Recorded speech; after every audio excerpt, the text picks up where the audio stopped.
Assalamualaikum warahmatullahi wabarakatuh. Alhamdulillah. Wassalatu wassalamu ala Rasulillah Muhammad ibn Abdillah wa ala alihi wa sahbihi wa man walah. Subhanaka la ilma lana illa ma 'allamtana innaka antal alimul hakim. Rabbi shrah li sadri wa yassir li amri wahlul 'uqdatan min lisani yafqahu qawli. Amma ba'du. Alhamdulillah, ibu-ibu sekalian saya muliakan, hadiah indah di mana Allah mengizinkan kepada kita untuk menghadapnya. Bukan main. Siapa kita ini sampai diizinkan Allah untuk bolak-balik menghadap kepada Allah Subhanahu wa taala dalam salat-salat kita? Saya pernah dengar dari para guru-guru kami, guru-guru saya. Mereka mengatakan di saat orang salat, di saat kamu salat, di saat saya salat, bukan hanya karena saya mau sholat, kamu mau sholat, akan tetapi karena kamu dianggap mulia di mata Allah, sehingga Allah izinkan dirimu untuk menghadap padanya. Ketika saya sholat, bukan hanya karena saya mau sholat, akan tetapi karena saya punya nilai di mata Allah, sehingga Allah izinkan kepada saya untuk menghadap padanya. Sebaliknya, ketika kamu tidak mau sholat, bukan hanya karena kamu tidak mau sholat, akan tetapi karena kamu sudah jatuh dalam pandangan Allah, terhina dalam pandangan Allah, sehingga Allah tidak lagi mengizinkan kepadamu untuk menghadap kepadanya. Ketika seseorang tidak sholat, bukan hanya karena dia tidak mau sholat, akan tetapi karena ia sudah tidak lagi bernilai di mata Allah, sehingga Allah tidak izinkan dia untuk menghadap padanya. Teman-teman, saudariku sekalian yang saya muliakan, kalau bicara tentang sholat nih teman-teman, ada 4 tingkatan, ada 4 kelas. Untuk kamu melihat sholatmu sudah ada di kelas yang mana. Kalau saya boleh bilang kelas teratasnya nih kelas bisnis, oke lah ya. Kelas bawahnya lagi kelas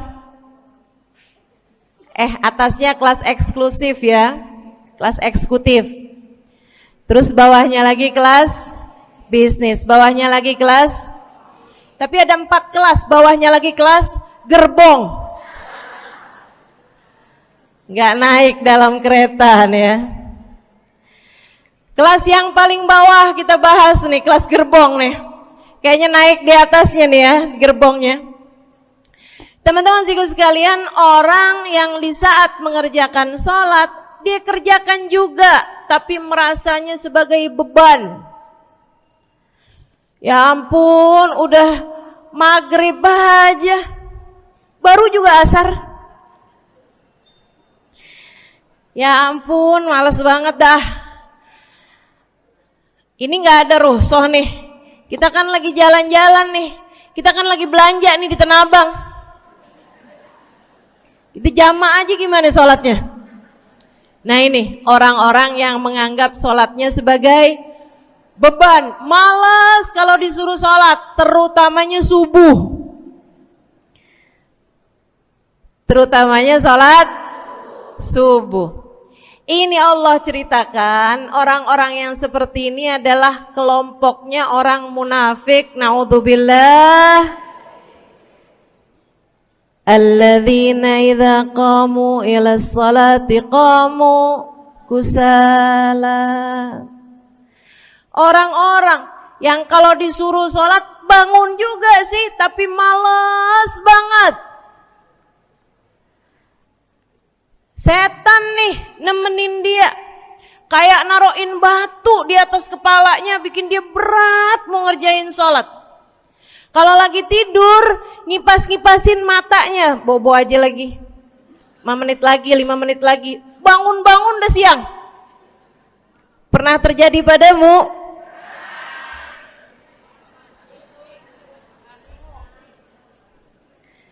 Jemur kunut.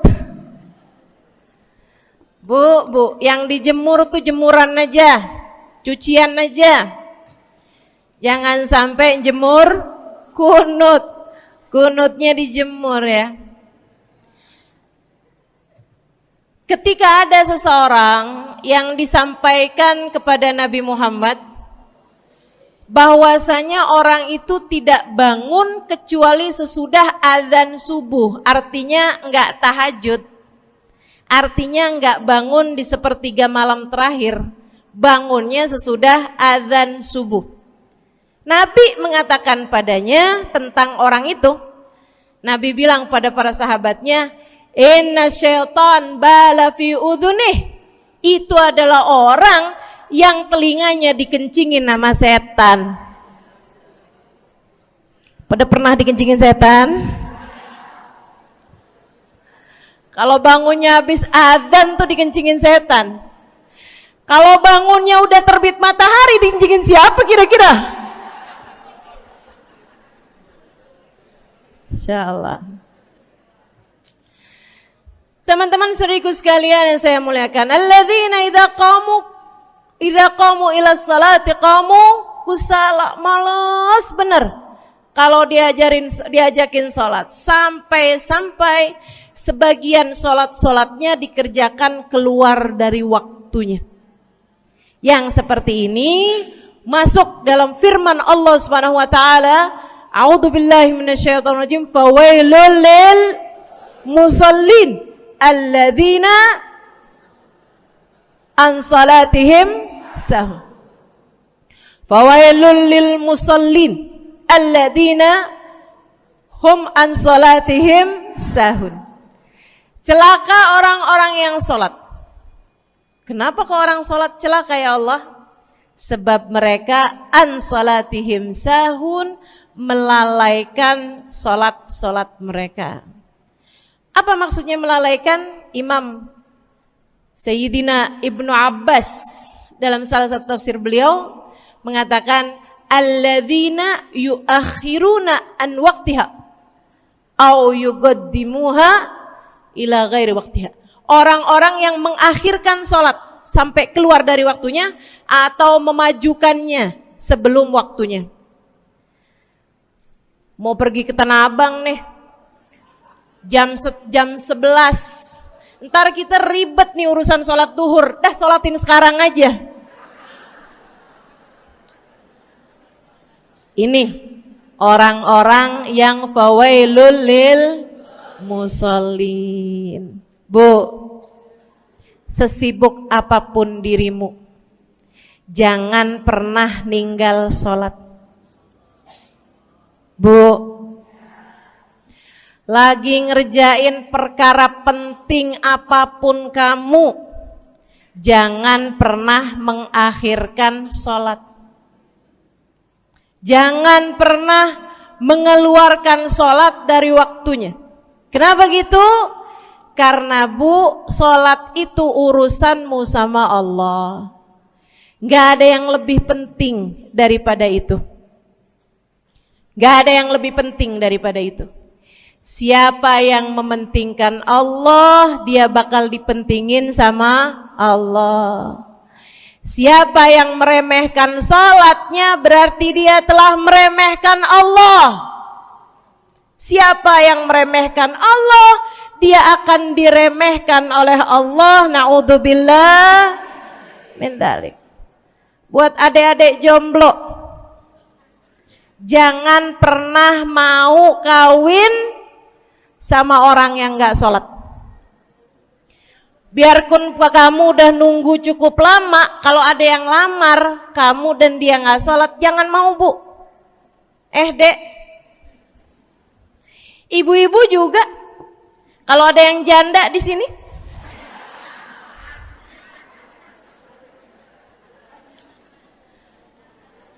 terus ada yang lamar kamu, Walaupun di garasinya ada kijang,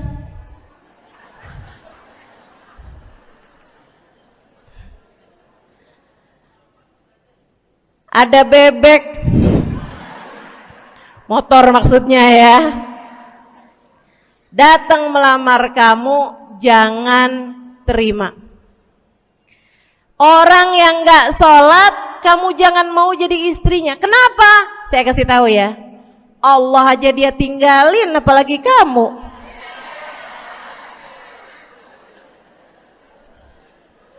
Allah aja dia tinggalin. Siapa yang tidak berguna baginya peringatan Allah, maka tidak akan berguna baginya peringatan dari siapapun. Tapi dia mencintai saya, Ustazah. Dia mencintai saya cinta mati katanya. Sekarang tungguin setahun 2 tahun, cintanya hilang, tinggal matinya. Tapi dia mencintai saya luar biasa, Ustazah. Dia tak sanggup hidup tanpa saya. Itu namanya cinta monyet. Tungguin 2 tahun, cintanya hilang, tinggal. Jangan temenan sama orang gak sholat. Dia telah jatuh di mata Allah. Maka kita pun belajar buat jadi orang-orang yang terus mendaki, terus meraih rahmatnya Allah, terus belajar buat jadi salah satu orang yang dipandang dengan rahmat oleh Allah Subhanahu wa taala. Salah satunya dengan cara kita memuliakan sholat. Kita menjaga sholat. Jagain sholatnya. Jangan masuk kelompok orang yang tadi itu sholatnya menjadi beban. Ini kelompok paling bawah nih. Naik ke kelas ekonomi. Tadi begitu ya? Kelas ekonomi, orang-orang yang sholatnya menjadi sebuah kewajiban. Dia kerjain, dia tahu itu wajib, dia gak akan tinggalin. Tapi sama halnya dengan kewajiban-kewajiban yang lain. Kita nih kalau mikirnya kewajiban, Bu, kalau gak diwajibin lagi seneng. Betul gak? Masih ada kayak beratnya gitu ngerjain sholat. Orang yang sholatnya dianggap sebagai kewajiban. Kayak anak-anak sekolah tuh, wajib pakai seragam, wajib ngerjain PR. Kalau 1 hari, besok enggak wajib pakai seragam. Ada nggak ya pakai seragam? Nggak ada.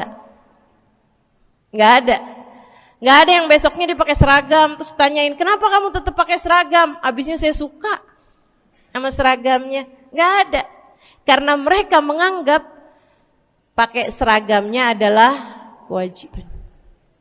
Sekolahnya sebagai kewajiban. Jadi giliran besok libur anak-anak, hore gitu. Ada orang-orang yang sholatnya dianggap sebagai kewajiban. Nggak ada yang nambah kalau kewajiban tuh. Sholat sunnah boro-boro, sholat wajib aja kalau bisa dibikin sesingkat mungkin akan dilaksanakan dengan cara yang sesingkat-singkatnya.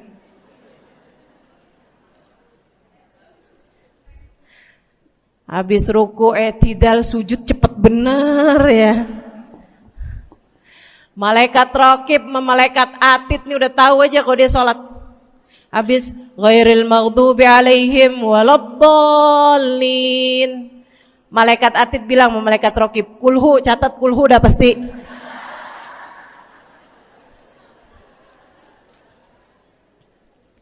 Kulhu aja gak kelar-kelar. Teman-teman saudariku sekalian yang saya muliakan, sholatnya dianggap sebagai sebuah kewajiban. Nggak nambah dengan sunnah, namanya wajib. Kita naik lagi insyaallah. Sholatnya kita naikkan dari yang kewajiban kita naik menjadi kelas bisnis, sholatnya sebagai sebuah kebutuhan. Bu, mudah-mudahan nih ibu-ibu, teman-teman semuanya yang sedang menyimak kajian pada hari ini, saya doakan, karena saya berharap saya pun juga didoakan agar menjadi salah satu orang yang sudah berada dalam tingkatan ini. Sholat kita tahu adalah kebutuhan kita. Sama kayak kebutuhan makan, Bu. Ibu kenyang nggak kalau makan nasi doang 2 piring? Kenyang. Siapa yang bilang nggak kenyang? Kalau kamu makan nasi doang sepiring, kenyang apa nggak kenyang? Kenyang. Akan tetapi pasti ibu-ibu mau nambah dah. Nambah apaan? Lauk. Nambah lauknya. Ada ikan asin, ada sayur asem. Langsung pada lapar nih. Ada sambal. Masya Allah, ada tempe goreng. Udah Bu ya, tetangga lewat kagak nyadar. Masya Allah. Teman-teman sekalian, kita nambah, bahkan udah kenyang pun kita masih cari lagi tambahan. Makanan apa nih yang bisa kita makan? Karena kita tahu makan adalah sebuah kebutuhan kita. Kita perlu sama makan. Kita butuh sama makan. Maka demikian pula dengan orang-orang yang sholatnya sudah dia tahu adalah sebagai sebuah kebutuhan. Cukup sih duhur 4 rakaat, dia nambah. Ada qobliyahnya, ada ba'diyahnya.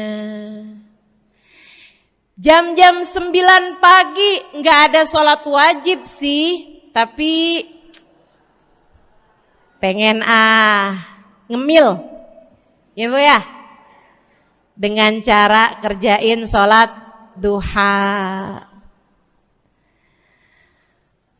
Malam-malam abisnya isya, ampun mau tidur, ingat katanya Nabi, pesannya kepada Sayyidina Abu Hurairah, wasani habibi, kata Abu Hurairah, an utir qabla an anam.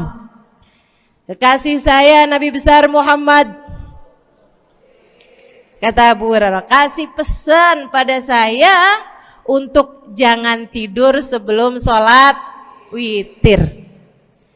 Jadi habis kelar sholat isya langsung sambung sama witirnya. Dia tahu sholatnya adalah sebagai sebuah kebutuhan. Kebutuhan. Saya butuh untuk sholat karena saya butuh kepada Allah. Saya perlu sholat karena saya perlu kepada Allah. Saya perlu sholat karena saya tahu urusan saya sebesar apapun saya rasakan adalah kecil dalam pandangan Allah.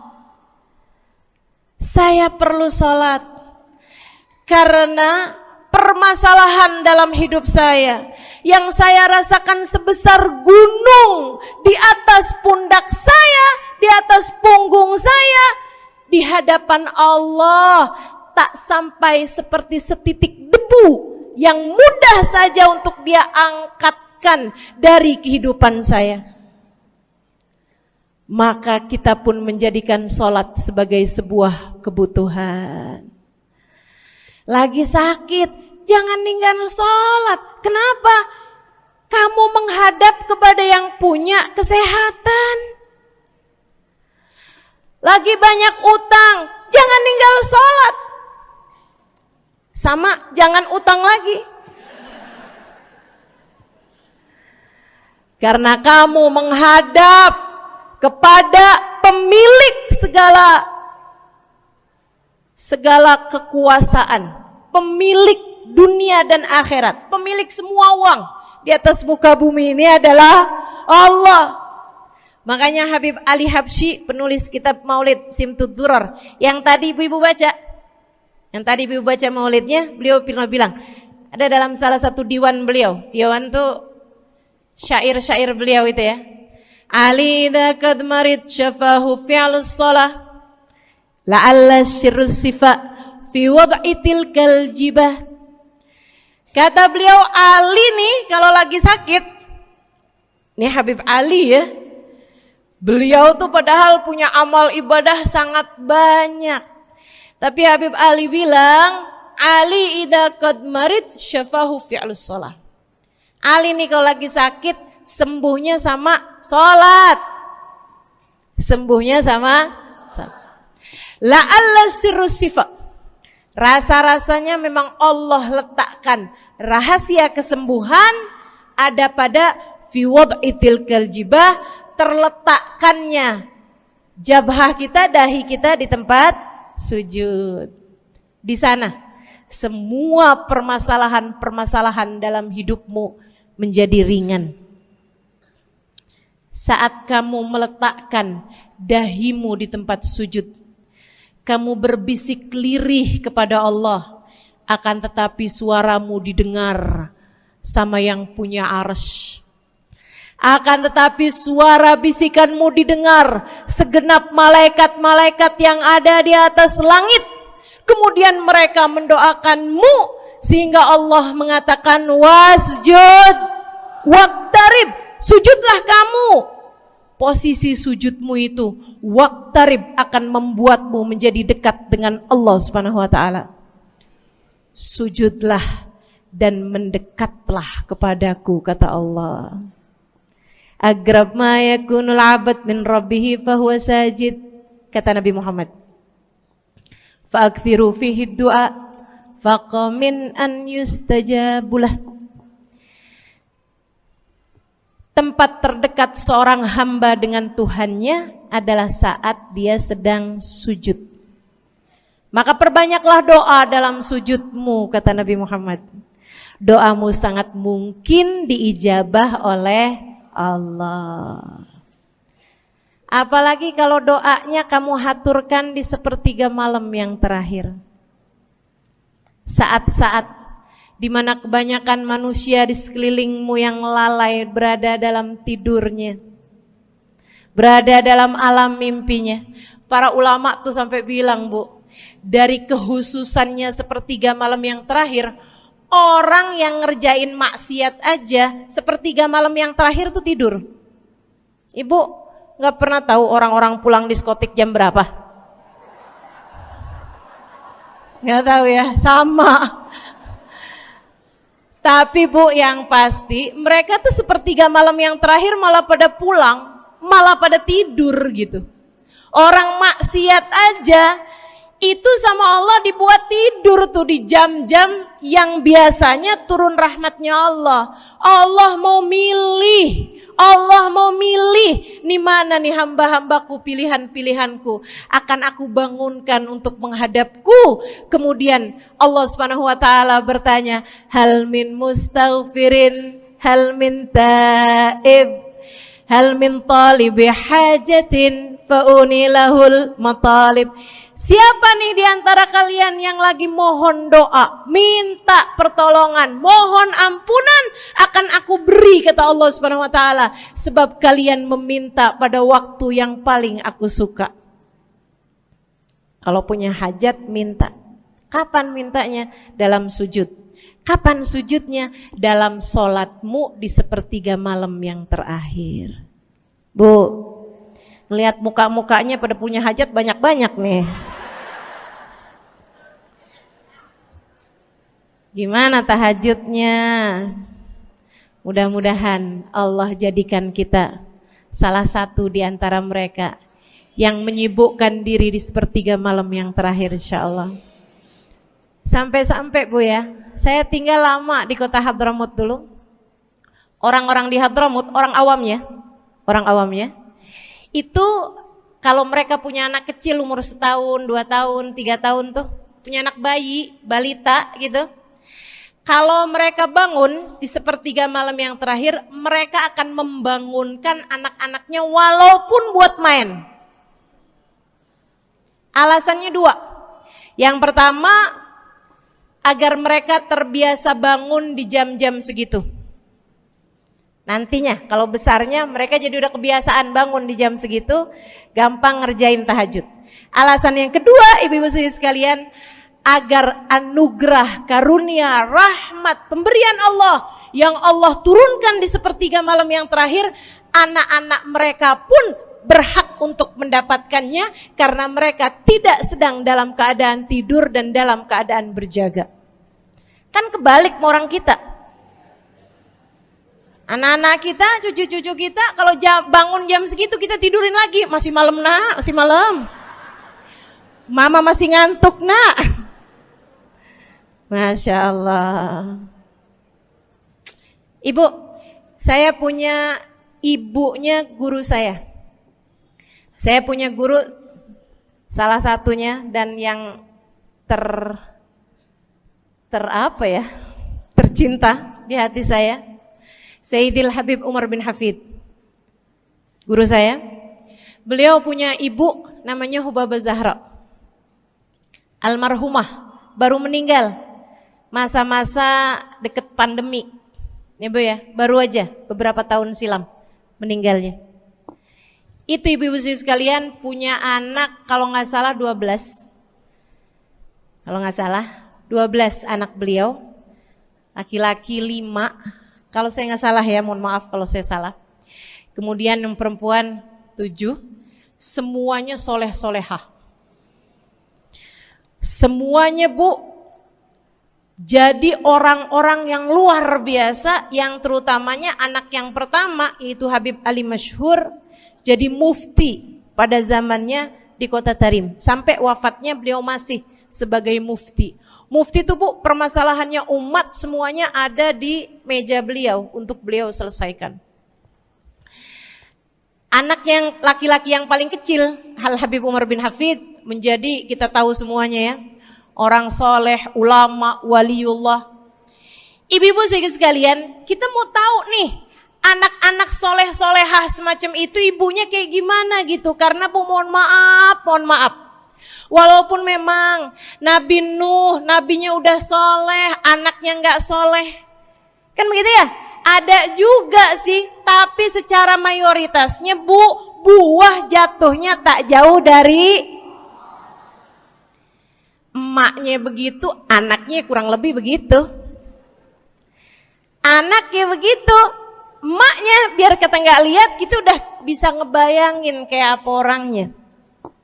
Ibu-ibu sekalian, nih anak-anaknya Hubabah Zahra, Masya Allah semuanya. Kita mau tahu ibunya kayak gimana. Satu cerita aja tentang Hubabah Zahra. Ibu-ibu sekalian, anaknya cerita, Hubabah Zahra, Umi, anak perempuannya, dia bilang seumur hidupnya nggak pernah ninggal tahajud. Bu, dari awal balik sampai meninggal, tidak pernah meninggalkan tahajud. Jauh banget ya? Sama siapa? Tahajud semalam, seminggu libur. Kelakuan siapa itu? Hubabah Zahra gak pernah ninggal tahajud kecuali satu malam. Satu malam itu beliau tuh lagi ada hajat besar, maksudnya lagi kayak ada acara pernikahan, kemudian beliau juga kelelahan, kecapean, baru tidurnya juga jam-jam 2, jam-jam mau jelang pagi Bu ya. Kelewatan tahajud. Bangun pas azan subuh. Ibu, beliau bangun dengan gemeteran. Beliau bangun dengan menggigil padahal enggak musim dingin. Beliau bangun, azan, innalillahi wa inna ilaihi rajiun. Azan, astagfirullah, ya Allah, astagfirullah, azan, ya Allah, ampuni Zahra ya Allah,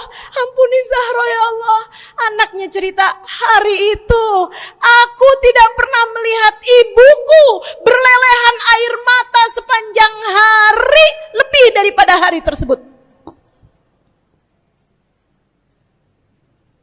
Hari itu kami melihat ada seorang perempuan berlelehan air mata beristighfar memohon ampun kepada Allah karena satu malam dalam hidupnya beliau meninggalkan tahajudnya, teman-teman. Masya Allah, Masya Allah. Tiap kali makan ingat gitu, ya ampun tadi malam gak tahajud, samihni ya Rab, samihni ya Rab, sampai gak enak makan. Insya Allah, insya Allah. Mudah-mudahan Allah jadikan keagungan sholat ada dalam hati kita. Sholat kita jadi kebutuhan. Insya naik tingkat eksekutif, teman-teman. Tadi saya ulangin lagi dah, karena ibu-ibu kan suka rada lupaan. Kelas yang paling bawah, kelas apa tadi? Gerbong. Menjadikan sholatnya sebagai beban. Kelas berikutnya menjadikan sholat sebagai kewajiban. Naik lagi menjadikan sholat sebagai kebutuhan. Tingkat terakhirnya ada hamba-hamba tercinta di sisi Allah yang menjadikan sholat mereka sebagai sebuah hiburan dalam hidupnya, hobi dalam hidupnya. Diawali, dicontohkan oleh baginda kita Nabi besar Muhammad yang mengatakan dalam hadis sahihnya, wa ju'ilat qurratu aini fis shalah, wa ju'ilat qurratu aini fis shalah. Dijadikan, kata Nabi Muhammad, Allah telah menjadikan, dijadikan li untukku qurrat aini, kesenanganku dalam kehidupan, kebahagiaanku ada pada, hobiku ada pada as-shalah, salat. Nabi itu orang yang kesenangan beliau, hobi beliau adalah salat. Kana idza faza'ahu amrun aladha ila shalah. Kata para sahabat meriwayatkan, Nabi kalau lagi dengar kabar-kabar yang gak enak, segera menuju kepada sholat. Nabi kalau udah ada kabar-kabar Rasul pasukan kita terkalahkan di medan peperangan, Nabi ngelihat Bilal. Kemudian Nabi Muhammad nanya, udah dekat waktu sholat Bilal? Sebentar lagi Rasul, arihni biha ya Bilal, arihni biha ya Bilal. Yuk Bilal, sampaikan diri saya Bilal, tolong hibur diri saya Bilal. Segera azan dan kita akan sholat bersama-sama wahai Bilal. Kesenangan beliau, hobi beliau dalam sholat, dalam hidup adalah sholat. Teman-teman saya sekalian, bukan hanya Nabi Muhammad, tapi para sahabat-sahabat Nabi Muhammad, tapi para tabi'in, para tabi'it tabi'in. Saudaraku sekalian saya muliakan, Sayyidina Umar bin Khattab alaihi ridwanallah, kana idza ja'ahu hal, apabila beliau dalam keadaan hatinya lagi khusyuk, hatinya lagi nyambung banget sama Allah Subhanahu wa taala, kalau mau sholat sunnah manggil orang. Beliau sholat dalam masjid, ada orang mau sholat sunnah, ada orang lagi baca Quran dipanggil sama beliau. Kamu saya bayar ya, kamu duduk sebelah sini saya nih, baca Qurannya deketan saya sini, kamu saya bayar. Buat apaan wahai Sayyidina Umar? Buat negur saya, ngingetin saya lagi sholat nih. Oh gak usah dibayar Tuan. Yaudah kalau gitu kamu duduknya sebelah sini ya. Tugas saya apa Tuan? Kalau kamu lihat saya sholat berdirinya kelamaan, ingetin saya buat ruku. Kalau kamu lihat ruku saya kelamaan gak bangun-bangun, ingetin saya buat bangun. Kalau kamu lihat sujud saya kelamaan, ingetin saya buat duduk. Karena saya sekarang ini kalau lagi berdiri baca Al-Quran, lupa buat ruku. Dari nikmatnya bacaan Quran beliau. Baik Tuhan, sholat, baca Fatihah, habis itu baca Quran, surat Al-Quran, dapat selesai satu, kok masih enak, baca lagi, masih enak lagi, baca lagi. Yang sebelah beneran nih gak ruku-ruku. Beliau berdiri kemudian bilang, Tuan ruku, gak kedengeran. Beliau berdiri deketin telinganya, Tuan ruku, belum kedengeran juga. Ruku, Allahu Akbar. Sayyidina Umar bin Khattab. Tabi'in, Sayyidina Ali Zainal Abidin. Pernah lagi sholat, rumahnya kebakaran, teman-teman. Sholat sunnah di waktu malam, rumahnya kebakaran. Orang-orang pada teriak-teriak, Tuan Harik, nar, ya ibn binti Rasulillah, wahai anak dari cucunya Nabi Muhammad. Tuan, ada api di sekitarmu. Tuan, kebakaran. Tuan, kebakaran. Allahu Akbar. Sami Allahu liman hamidah. Enggak lihat apa-apa. Habis selesai sholat baru lihat, kebakaran nih rupanya. Orang-orang pada bilang, kami sudah mengingatkanmu Tuan. Apa jawab beliau? Al-hadni an-narul kubro. Di depan saya ada api yang jauh lebih besar, api neraka. Saya nggak lihat api sekecil ini. Masya Allah. Saudaraku sekalian yang saya muliakan, para ulama Allah Subhanahu Wa Taala. Terakhir saya mau ceritakan Sayyidil Habib Abu Bakar As-Sakran, penulis Wirid Sakran. Kalau teman-teman pernah tahu, beliau saudaraku sekalian saya muliakan dapat julukan As-Sakran, orang yang mabuk. Karena mabuk kepada Allah Subhanahu Wa Taala.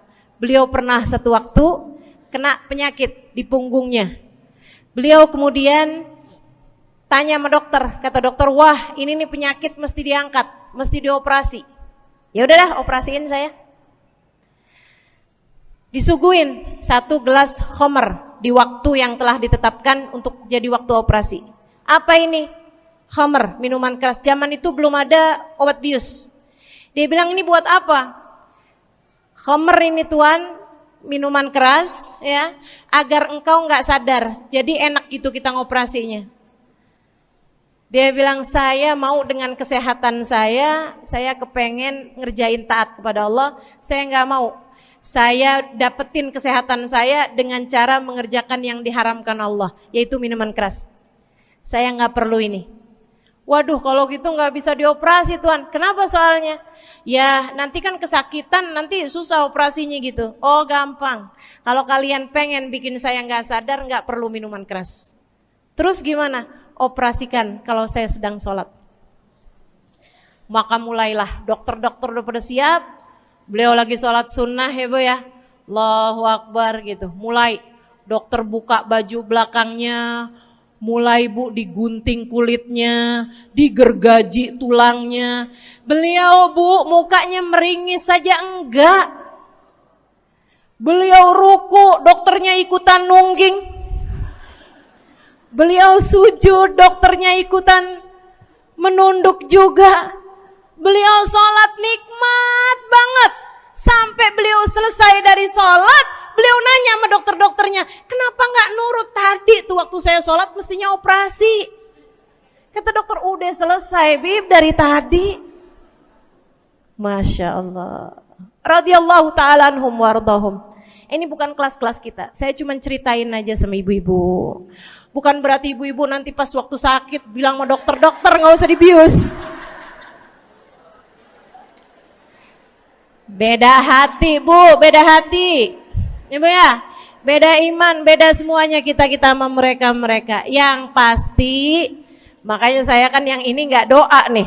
Pas yang kebutuhan tuh baru saya doa. Kenapa? Karena kayaknya tingkatan kita dah Bu ya. Mentok dah, sampai kebutuhan itu dah. Insya Allah, mudah-mudahan Allah jadikan kita orang yang menjaga salat insya Allah. Rabbi jalni muqimas salah wa min dzurriyyati amin. Rabbi jalni muqimas salah wa min dzurriyyati amin. Rabbi jalna muqimis salah wa min dzurriyyatina rabbana wa taqabbal du'a. Ala hadhihi niyyah bikun niyyah salihah ila hadratin nabi al-fatihah. Syaitanir rajim. Bismillahirrahmanirrahim. Alhamdulillahirabbil alamin. Ar-Rahmanir-Rahim. Maliki yaumiddin. Iyyaka na'budu wa iyyaka nasta'in. Ihdinas siratal mustaqim, siratal ladzina an'amta 'alaihim, ghairil maghdubi 'alaihim waladdallin. Amin. Taqabbalallahu minna wa minkum, taqabbal ya karim. Sama-sama kita hormati, kita sayangi segenap keluarga besar dari Majelis Ta'lim Raudhatul Aliyah di bawah pimpinan Ibu Ayu Komaladewi Kita doakan semoga beliau beserta segenap keluarganya senantiasa dalam limpahan rahmat ridha Allah Subhanahu wa taala. Juga kita doakan Ustazah Nabilah Al-Haddad sebagai pengasuh di majelis ta'lim ini, sebagai pimpinan di majelis ta'lim ini, Bu Ayu dan Ustazah Nabilah sekeluarga semuanya insyaallah senantiasa dalam pandangan kasih sayang Allah SWT. Panjangkan umurnya, disehatkan badannya, dimudahkan urusannya, kabulkan hajatnya, semakin dicinta Allah SWT dan Rasulnya.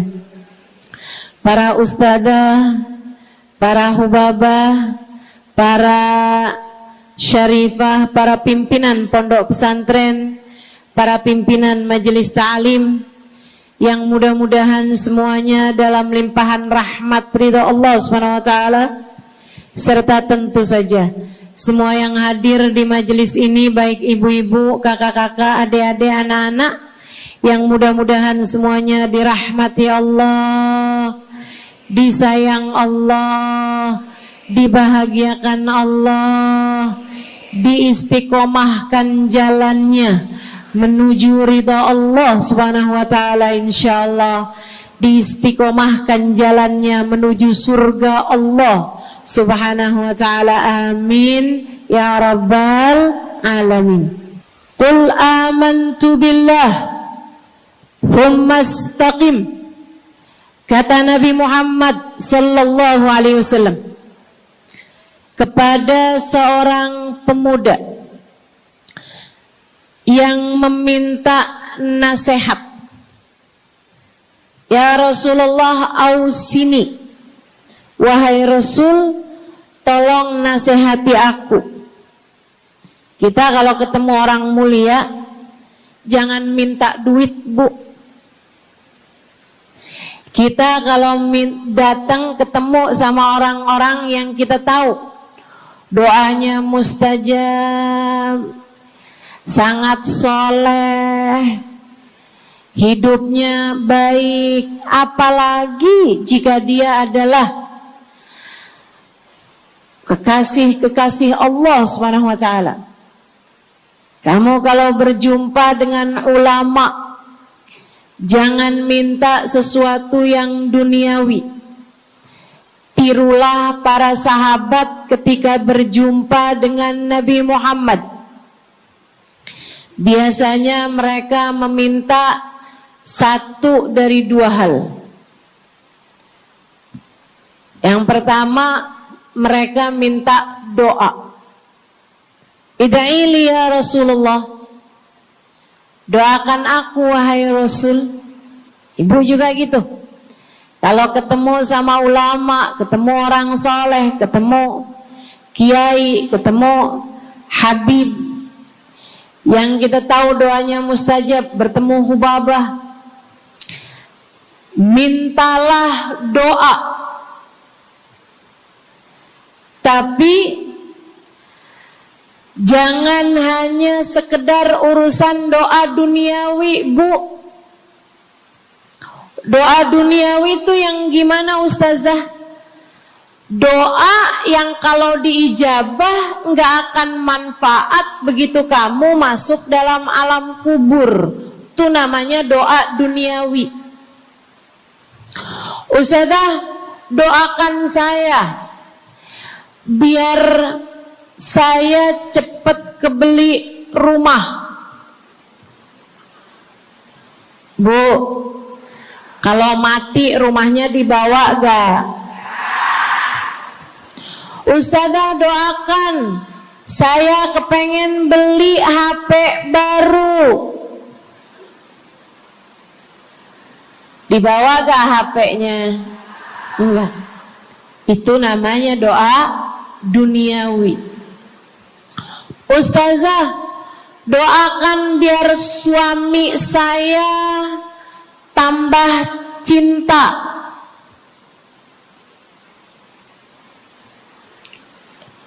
Kalau mati suaminya dibawa gak Bu? Walaupun kamu mau, dia gak bakalan mau Bu.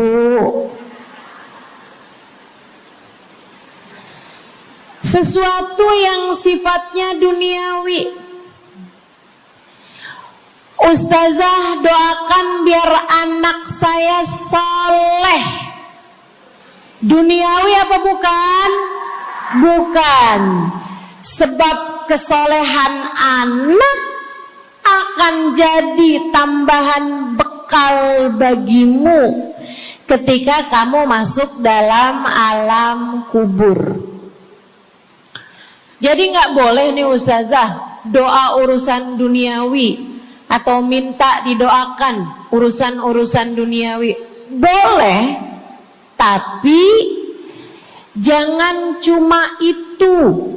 Nanti takutnya kamu nyesel.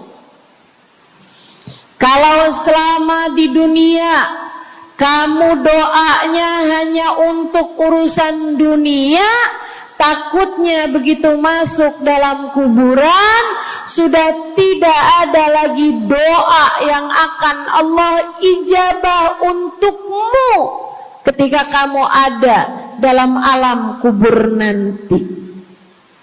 Sayang-sayang. Jadi kalau doa, prioritaskan urusan akhirat. Insya saya berasa banget jadi orang yang sering dimintain doa sekaligus juga sering minta doa. Saya kalau ketemu orang saleh, ketemu habaib, ketemu hubabah, saya akan minta doa, nggak pernah minta duit saya. Ida'ili ya hubabah, ida'ili ya habib. Serius sekalian, sebagai orang yang sering juga dimintain doa, Ustazah doakan saya. Banyak tuh. Saya merasakan perbedaannya saat saya ada di Tarim sama ketika saya sudah pulang dan kembali ke negeri ini. Waktu saya di Tarim, orang kalau minta doa sama saya, usik berdoa, tolong ya doain saya. Saya suka tanya, doa apa? Selalu aja, hampir semuanya mengatakan hal yang sama. Ida'ili bihusnil khatimah. Doakan saya biar husnul khatimah. Begitu nyampe ke Indonesia, kalau ada orang bilang Ustazah doain saya, biasanya lanjut tuh doanya, minta apa langsung dibilang, nggak pakai tanya. Ustazah doain saya biar utang cepat lunas. Ustazah doain saya biar cepat dapat jodoh. Ustazah doain saya biar jadi orang kaya. Ustazah doain saya biar suami nggak mendua. Ya Allah, ternyata kebanyakan orang kita kalau minta doa seringnya urusan duniawi. Bukan berarti nggak boleh, boleh aja sih. Cuman takutnya begitu kamu mati nyesel kalau semua doamu selama ini adalah sesuatu yang tidak ikut kamu bawa ketika kamu mati. Kalau kita lihat para sahabat ketika mereka berjumpa dengan Nabi Muhammad, selalu saja banyak di antara mereka yang minta doa. Nabi pernah tanya, doanya apa? Macem-macem jawaban para sahabat. Ada yang begini, Harithah menjawab, ida'ili an yarzuqani Allah asyhada fi sabilih. Rasul, doakan saya biar saya dikaruniai mati syahid di jalan Allah. Ada lagi yang lain doanya, ya Rasulullah, id'ili an yarzuqani Allah murafaqatan bika ya Rasulullah. Doakan biar saya nanti di masa sesudah kematian saya, di masa akhirat nanti, bisa mendampingimu wahai Rasulullah, bisa berjumpa denganmu wahai Rasul, bisa ada dalam rombonganmu wahai Rasulullah. Doa-doa yang sangat ukhrawi, doa-doa yang sangat akhirat, karena mereka sudah faham tujuan hidup sesungguhnya adalah mencari ridha Allah Subhanahu wa ta'ala. Tujuan hidup sesungguhnya adalah bergerak menuju surga Allah Subhanahu wa ta'ala. Tujuan hidup sesungguhnya adalah berpulang kepada Allah dalam keadaan Allah ridha kepada kita. Sahabat, minta didoakan, sama yang kedua minta nasihat. Kita juga nyontoh, kalau ketemu orang soleh, kalau ketemu ulama, kalau ketemu habaib, ketemu kiai, ketemu bunyai, ketemu hubabah, ketemu ustadzah, ketemu ustad, minta nasihat. Selain daripada minta doa, mintalah nasihat. Hal ini dicontohkan oleh para sahabat kepada Nabi Muhammad. Datang seorang pemuda berjumpa Nabi Muhammad sallallahu alaihi wasallam. Kemudian bertanya, ya Rasulullah, ausini, wahai Rasulullah, berikanlah nasihat kepadaku ini. Nabi Muhammad tersenyum, senang, bangga, karena mengerti bahwa umatnya faham apa yang harus diminta dari nabinya. Nabi berkata kepadanya, qul amantu billah thumma istaqim.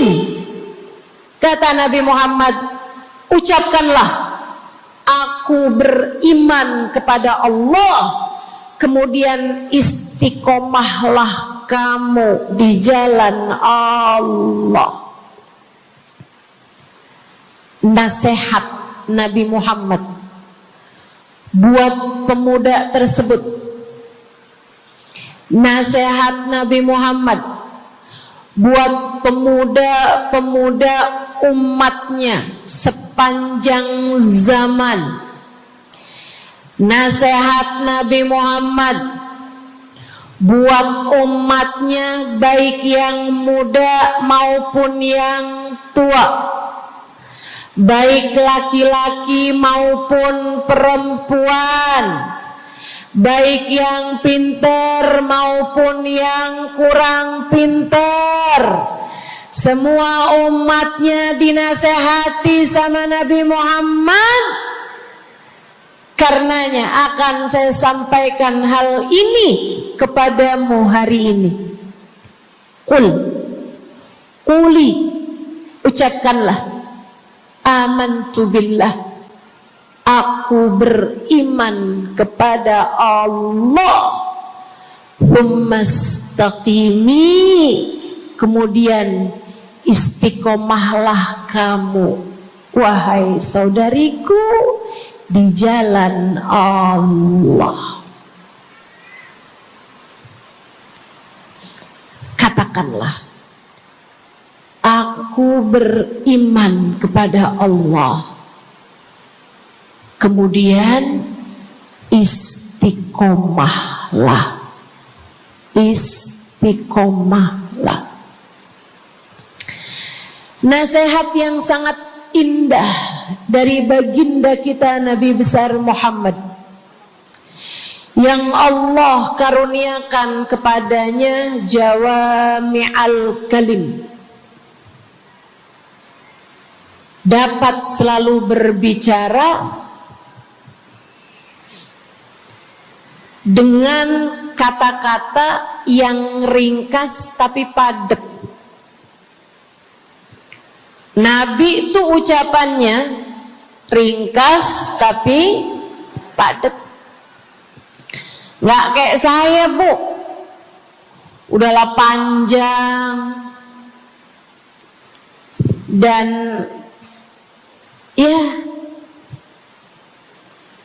mudah-mudahan Allah jadikan ucapan-ucapan kita jadi kalimat-kalimat yang akan membawa kita menuju surga. Jadi ucapan-ucapan yang akan bawa kita menuju ridha Allah Subhanahu wa taala. Ibu-ibu, kita sama-sama belajar biar kalau ngomong itu enggak panjang-panjang, akan tetapi bermutu, berkualitas. Terutama Bu, ibu kalau ngomong sama anak-anak ibu, kadang-kadang panjang bener. Padahal itu aja, anak sampai hafal. Iya mah, katanya gitu. Betul gitu? Nabi kalau ngomong pendek aja tapi penuh makna. Nabi kalau bicara seringkali nggak panjang-panjang tapi sangat berarti. Satu hadis beliau saja bisa disyarahkan, diberi keterangan, hingga bahkan berkitab-kitab banyaknya. Ibu-ibu sekalian, salah satu dari ucapan ringkasnya Nabi Muhammad, amantu billah, kata Nabi, qul amantu billah, tsumastaqim, ucapkanlah, aku beriman kepada Allah, kemudian istiqomahlah di jalan Allah. Apa itu istiqomah? Lurus, jangan belok-belok. Lurus, jalan terus. Jalannya adalah jalan yang lurus. Itu yang selalu kita minta dalam tiap rakaat sholat kita. Kita berdoa kepada Allah, ihdinas siratal, ya Allah, tempuhkanlah untuk hidup kami ini jalanmu yang lurus. Sama kayak kamu lagi bilang, ya Allah, karuniakanlah dalam kehidupan kami keistiqomahan di jalanmu ya Allah.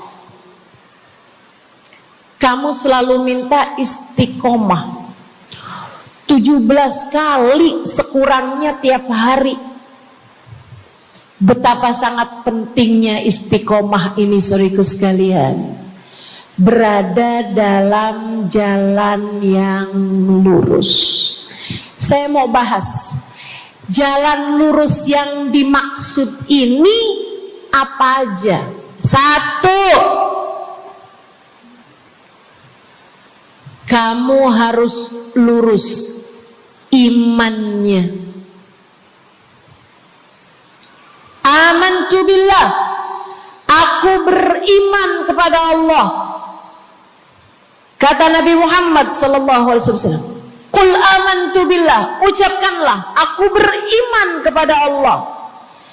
Maka istiqomah tersebut yang nomor 1 adalah dalam urusan keimanan. Bu, Kak, Dek, Nak, yang lurus imanmu. Iman yang lurus tuh yang gimana, Ustazah? Iman yang lurus adalah memahami 2 kalimat syahadat yang menjadi pintu gerbang keimananmu. Orang kalau masuk Islam, dia jadi orang yang beriman, dia mengucapkan kalimat syahadat. Apa itu? La ilaha illallah. Yang pertama. Yang kedua, Muhammad Rasulullah. Tidak ada Tuhan selain Allah. Itu harus kamu miliki dalam hatimu secara lurus, istiqomah. Gak ada Tuhan selain Allah. Jangan hari ini Tuhannya Allah, besoknya Tuhannya duit. Apapun aja yang disuruh sama duit, yang ada duitnya, yang haram-haram pun diterjang. Lah kenapa begitu? Saudaraku sekalian, Qul amantu billah, ucapkan, aku beriman kepada Allah. Aku faham arti la ilaha illallah. Tidak ada Tuhan selain Allah. Tidak ada yang mengatur kehidupan selain Allah. Tidak ada yang memberi rezeki selain Allah. Maka berimanlah kepada Allah. Kalau ada istri bilang sama suaminya, kalau kamu nanti pulang bawa duit, ahlan wa sahlan, selamat datang. Tapi kalau kamu pulang nanti nggak bawa duit, silakan tidur di luar.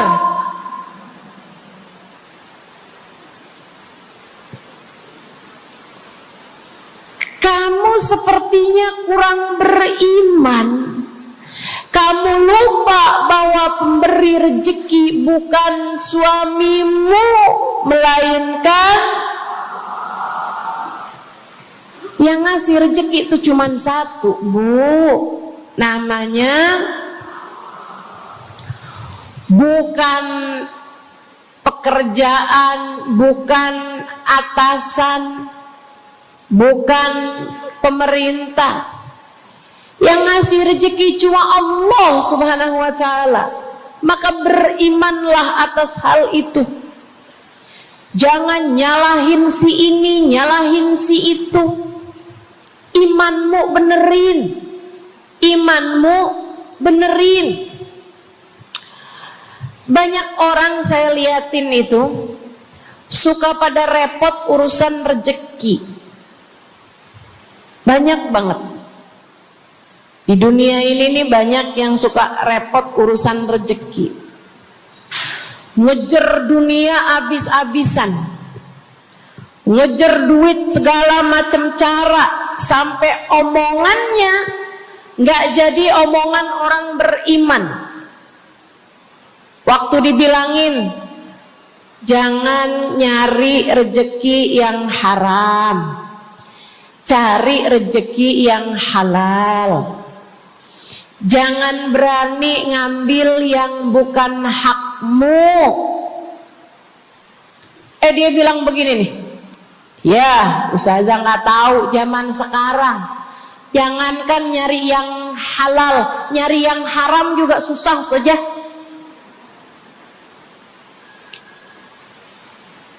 Itu omongan orang nggak beriman. Kamu mesti ngerti dulu, kalau yang kamu minta adalah urusan rezeki, dengerin. Kalau yang kamu minta urusan rezeki, kamu harus datang kepada alamatnya. Yang sering kali membuat kamu setengah mati urusan rezekimu, sampai mau-maunya menghinakan diri, minta-minta sama orang, berharap dari orang. Seorang ibu berharap dari anaknya, seorang istri berharap dari suaminya. Saudariku sekalian, yang sering kali membuat kamu tersiksa urusan rezeki adalah karena kamu salah alamat. Kamu salah alamat. Kamu sedang tersesat jalan. Kamu sedang salah arah. Makanya jadinya kemana-mana kamu nggak nemu. Orang alamatnya aja salah. Ini kalau kamu mau ke Kubah Mas, tapi kamu perginya ke Taman Mini, nyampe apa nggak nyampe? Dapat apa enggak majelisnya? Nggak dapat. Kenapa? Salah alamat. Yang dicari Kubah Mas, kamu perginya ke Keong Mas. Nggak nyampe, nggak dapat. Saya kasih tahu padamu, alamat rezekimu ada pada Allah. Alamat rezekimu ada pada Allah. Alamat rezekimu ada pada Allah. Maka berimanlah kepadanya, fahamilah arti la ilaha illallah. Tidak ada Tuhan kecuali Allah. Gak ada yang ngasih rezeki selain kamu. Lagi sakit, kamu mau nyari obat, saya kasih tahu alamat obatmu. Alamat yang bisa menyembuhkanmu hanya satu, namanya urusan rezeki. Allah sudah bilang, huwar razzaq dzul quwwatil matin. Allah lah satu sang pemberi rezeki. Allah lah satu sang pemilik kekuatan sejati. Jadi kamu kalau mau nyari rezeki, datanglah ke alamatnya, datanglah kepada Allah. Kamu lagi mau nyari kesehatan, jangan salah alamat. Datanglah kepada sang pemilik kesehatan. Alamatnya yaitu Allah yang telah mengatakan, fa idza maridtu fa huwa yashfin. Katanya Nabi Allah Ibrahim, apabila saya sakit, maka hanya Allah lah yang maha menyembuhkan. Berarti nggak boleh pergi ke dokter gitu Ustazah? Silahkan pergi ke dokter, pergi ke apotik, datang kepada orang yang doanya mustajab, minta didoakan. Tapi semua hanyalah sebab, semua hanyalah wasilah. Sang penyembuh sejati adalah Allah. Saudariku sekalian yang saya muliakan, kalau kamu merasa saya lemah Ustazah, gak punya kekuatan, kalau kamu merasa saya bodoh Ustazah, saya tidak mengerti di mana alamat ilmu, di mana alamat pengetahuan. Bu, Kak, Nak, anak-anak nih yang masih lagi belajar di pondok pesantren, yang masih lagi belajar di mana-mana, saya kasih tahu padamu, alamat ilmu ada pada Zat yang Maha Satu, namanya Allamal insana malam ya'lam. Allah lah yang mengajari manusia apa yang tidak dia ketahui. Pengen dapat ilmu, datanglah kepada Allah.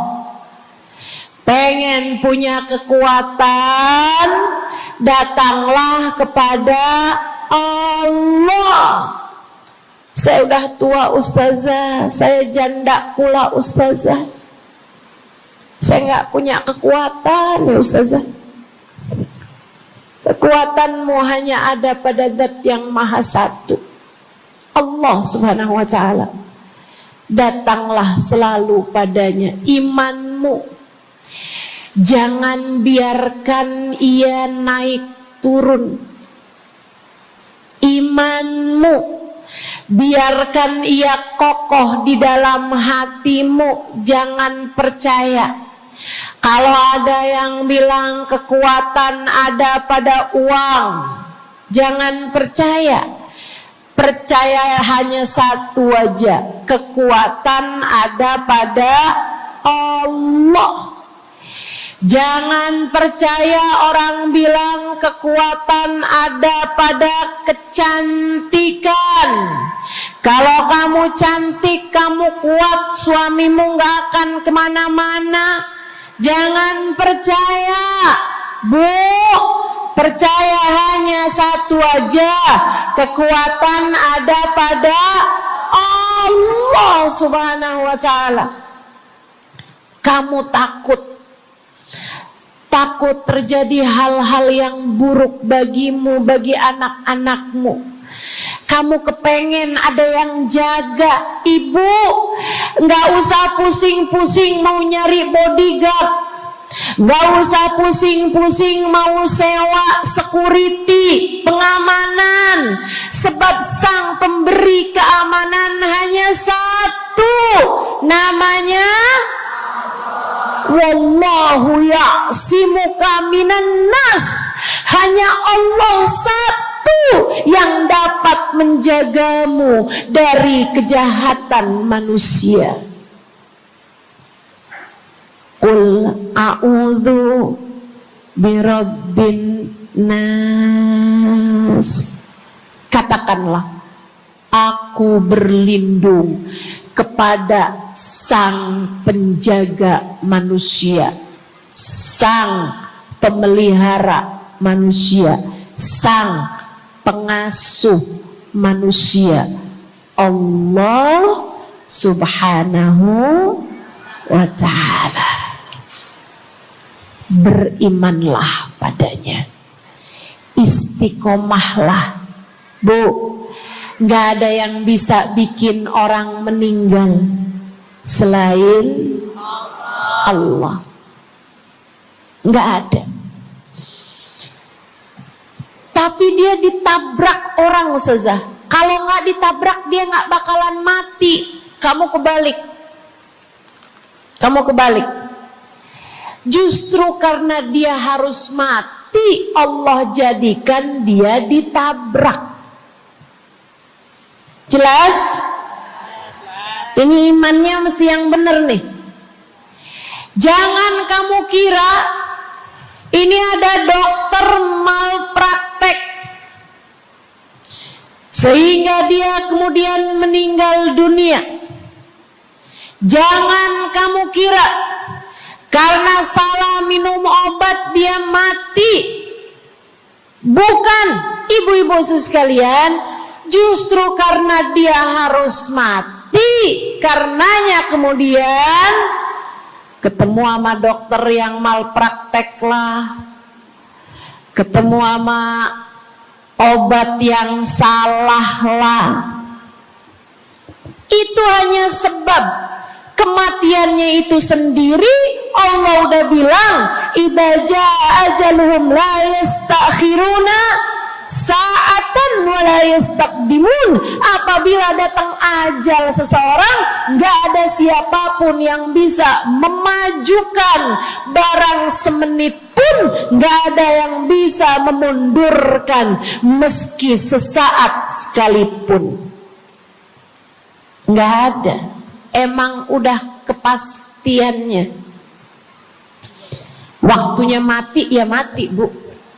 Gak ada yang bisa menghidupkan, sekaligus tidak ada yang bisa mematikan selain Allah. Itu artinya istiqomah dalam iman. Tapi tunggu dulu, sebelum saya lanjutkan istiqomah yang lain. Selain beriman kepada Allah, kamu juga harus beriman kepada Nabi Muhammad. Kamu harus beriman kepada Nabi Muhammad. Beriman bahwa beliau adalah, a'udzubillahi minasyaitonirrajim, qul innama ana basyarum mithlukum yuha ilayya. Dua-duanya harus seimbang. Innama ana basyarum mithlukum, tapi juga yuha ilayya. Katakanlah wahai Nabi Muhammad, aku adalah seorang manusia seperti kalian. Saya punya badan, saya punya perasaan. Kalau nggak makan-makan saya lapar. Kalau habis makan nggak minum saya haus. Kalau beberapa hari saya nggak tidur, saya ngantuk. Qul innama ana basyarun. Sampaikan kepada manusia, aku adalah seorang manusia seperti kalian juga. Sama anak cinta, lama nggak ketemu sama istri, kangen. Katakan wahai Nabi Muhammad, ana basyarum mithlukum, saya manusia seperti kalian juga. Kalau ada yang disayang kemudian meninggal, sedih. Karena Nabi adalah seorang manusia. Tapi tunggu dulu, beliau tidak hanya sekedar manusia, Itu adalah satu sisi kehidupan Nabi Muhammad. Jangan lupa, innama ana basyarum mithlukum, tapi yuha ilayya, aku diberi wahyu, aku hamba wahyu, aku berbincang-bincang dengan Allah, kalian tidak.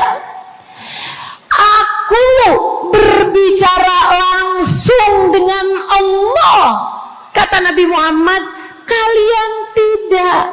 Aku dituruni malaikat Jibril, kalian tidak. Aku diberi wahyu Al-Quran 30 juz, kalian tidak barang seayat pun. Nih, kalau saya perhatikan, imannya umat manusia yang beriman kepada Allah sekalipun menjadi cacat ketika tidak beriman kepada Nabi Muhammad. Lihatin, mohon maaf, orang Yahudi, Bu, beriman kepada Allah. Kamu kalau nanya sama orang Yahudi, Tuhanmu siapa? Allah. Tapi mereka enggak beriman kepada Nabi Muhammad. Apakah mereka disebut orang yang beriman? Tidak. Orang Nasrani, apakah mereka beriman kepada Allah? Iya. Tapi apakah mereka beriman kepada Nabi Muhammad? Tidak. Apakah mereka beriman? Tidak. Bahkan umat Islam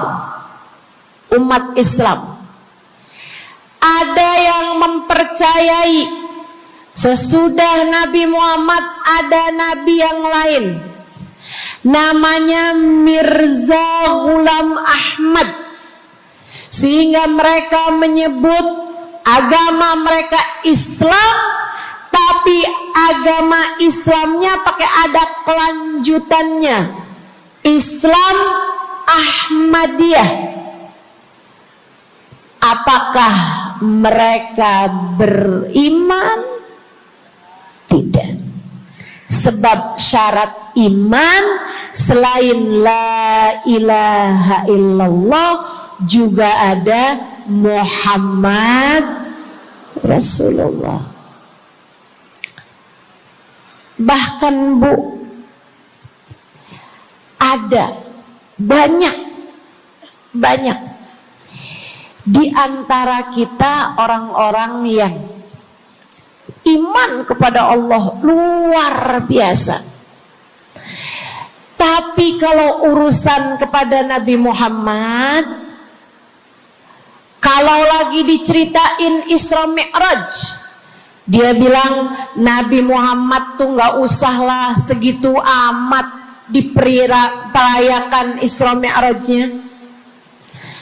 Nabi Muhammad tuh Isra Mi'raj cuman sekedar ruhnya aja, badannya nggak pakai Isra Mi'raj. Jadi Nabi itu orang ngelihatnya kayak tidur aja, ruhnya aja yang melayang-layang. Isra Mi'raj bener, tapi ruhnya aja, badannya nggak pakai pergi. Jadi kalian nggak usah berlebih-lebihan sama Isra Mi'raj. Oh, kenapa gitu? Kamu gak percaya sama Isra Mi'raj, sama badan-badannya Nabi sekalian, kamu gak percaya. Kenapa? Ya karena itu gak masuk akal. Manusia kan gak bisa kayak gitu. Nabi Muhammad kan manusia. Kamu lupa bahwa Nabi walaupun manusia, beliau adalah yuha ilayya. Beliau adalah hamba wahyu. Ketika diceritakan tentang mukjizatnya Nabi Muhammad yang bisa memperbanyak makanan, bahkan ada ghazal, ada rusa yang berbicara dengan Nabi Muhammad, ada unta yang sujud kepada Nabi Muhammad, ada pohon yang datang kepada Nabi Muhammad dengan mencabut akarnya, kemudian berjalan dengan akarnya menuju Nabi Muhammad. Ketika dipanggil, kemudian sujud pohon tersebut kepada Nabi Muhammad sallallahu alaihi wasallam dan bertanya, "Mengapa engkau memanggilku wahai Nabi?"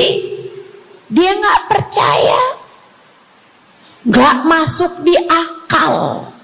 Itu hanyalah dongeng. Kita bilang tapi hadisnya sahih, riwayatnya Ibnu Mas'ud yang menceritakan hal itu, hingga bahkan Sahibul Burda menuliskannya. Katanya Sahibul Burda Imamul Busiri, ja'at lidakwatihil asjaru sajidatan tamshi ilaihi ala saqin bila qadami. Datang ketika dipanggil sama Nabi Muhammad pepohonan. Mereka datang dengan, mereka berjalan dengan akar-akar mereka, kemudian sujud di hadapan Nabi Muhammad. Ini tentang iman. Mereka nggak percaya. Mereka ngakunya paling beriman. Mereka ngakunya paling lurus imannya. Tapi kenapa kalau mengenai Nabi Muhammad kamu menjadi timpang? Ketika melihat orang ramai-ramai bersolawat kepada Nabi Muhammad, mereka kegerahan. Ketika melihat orang-orang ramai datang ke majelis-majelis maulid, merayakan, bergembira atas lahirnya Nabi Muhammad, mereka kegerahan sampai mereka bikin GAM. Apaan tuh? Gerakan anti maulid. Oh, ada lagi mereka menyebut diri mereka GAS. Apaan tuh? Saya tanya. Gerakan anti solawat lah. Kenapa kamu kegerahan sama Nabi Muhammad? Hah? Kenapa kamu ngerasa kayak takut banget umat begitu cinta sama Nabi Muhammad? Ada apa denganmu?